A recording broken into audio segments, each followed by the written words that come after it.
Hey everybody, I'm CCJ editor Jason Cannon, but you didn't click on this video because of me. You clicked on it because of that righteous Peterbilt in the preview thumbnail, and I don't blame you at all.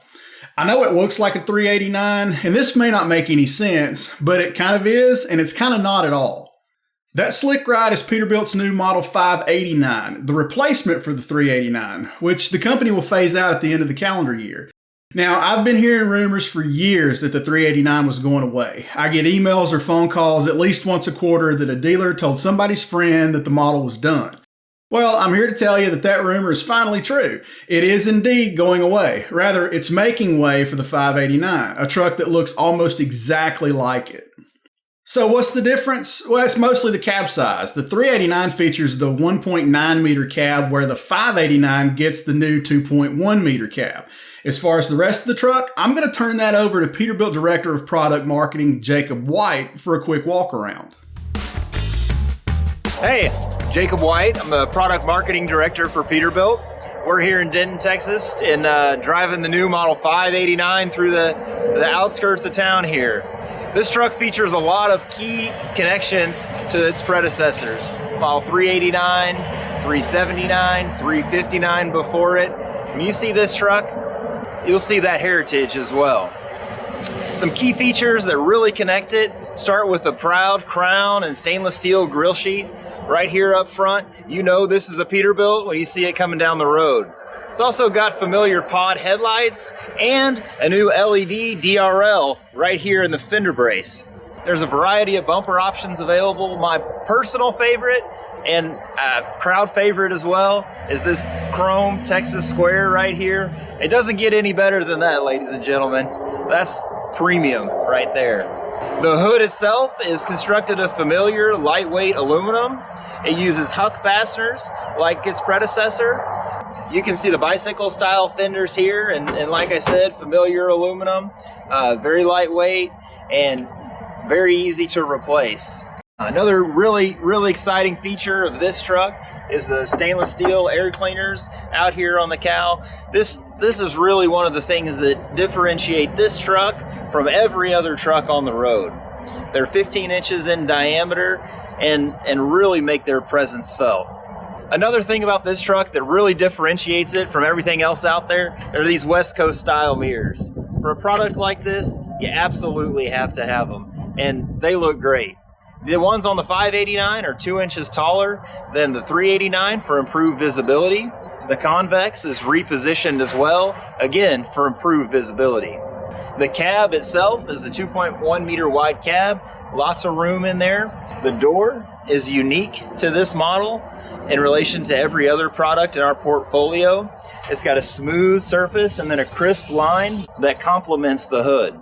It's a very good looking truck. Everything here was done purposefully and to ensure that that truck is something you're proud of when you stand next to it or drive it down the road. The chrome dual exhaust is functional. It features stainless steel guards with a pattern that matches the air cleaners and the grille up front. Something interesting about that particular pattern is it mimics the original tilt hood Pete's from the 60s. Pretty cool. The battery box is new for this model. It features 45 inches of tread space and styled to match the after treatment box on the other side. It's got a really nice feature that it allows you to easily remove the lid. I'll show you. The integrated handle, very ergonomic down in here. You also have an integrated toolbox right here. The toe pins fit in here, a variety of other tools as well. Well, I'll give you a quick overview of the display in this truck. The display has got a neat startup sequence there where it comes in and presents you with those round gauges. The display itself is 15 inches. It's got anti-glare, anti-reflective coating. The interface with it allows the driver to select the gauges they want to see when they want to see them. It also presents any gauges that have errors or need attention. So for example, right now the air on this truck is a little bit low. It's been sitting here for a while, and so the air gauge is persistent element in each one of the screens.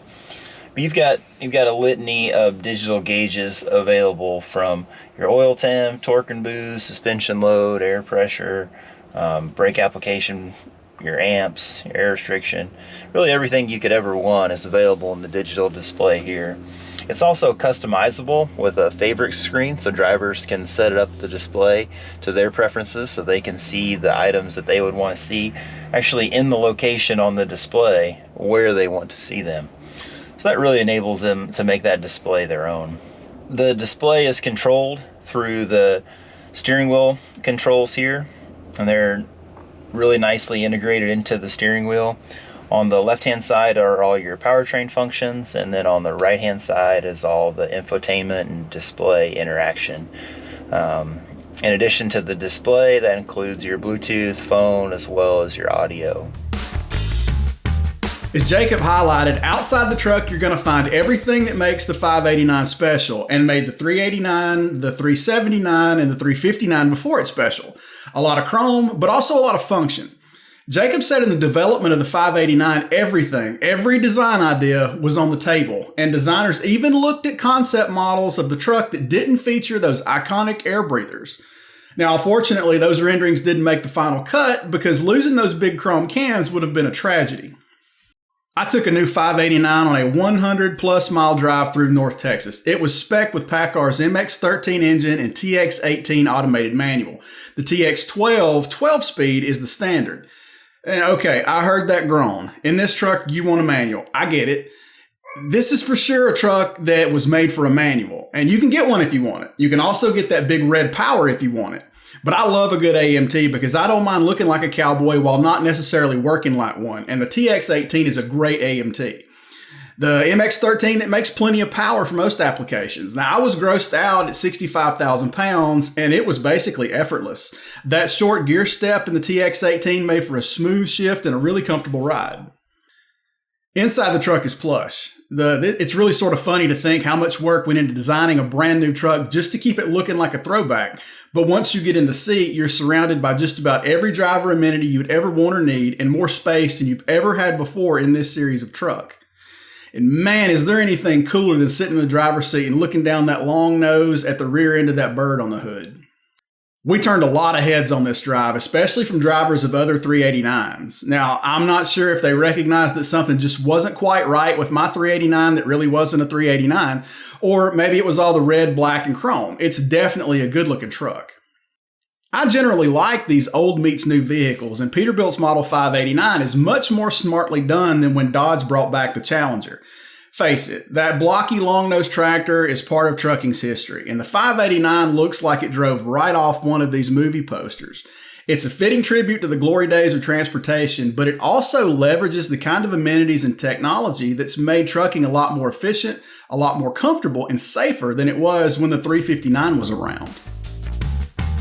You can read more on ccjdigital.com. While you're there, sign up for our newsletter and stay up to date on the latest in trucking industry news and trends. Don't forget to subscribe and hit the bell for notifications so you'll never miss the latest from CCJ.